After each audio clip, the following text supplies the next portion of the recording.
Viral oknum siswa ngamuk kena tilang, aksi polisi jadi sorotan. Sebuah video viral seorang siswa SMP di Sidoarjo ngamuk kena tilang oleh polisi beredar di media sosial saat ini, Senin 21 November 2022. Kejadian siswa SMP di Sidoarjo ngamuk kena tilang tersebut membuat heboh masyarakat sekitar pengguna jalan raya.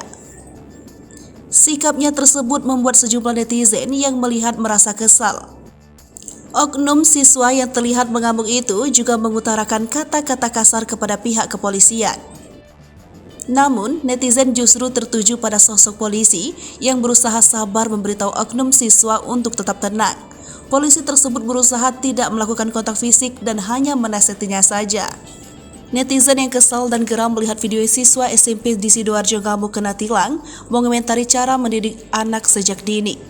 Banyak yang menilai hal tersebut tidak pantas dilakukan, terutama di ruang publik.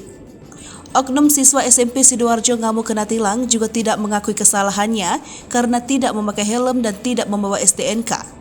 Kejadian siswa SMP di Sidoarjo ngamuk kena tilang adalah contoh buruk bagi pelajar masa kini. Pihak kepolisian menghimbau untuk tetap tenang dan tertib dalam berlalu lintas agar tidak membahayakan keselamatan.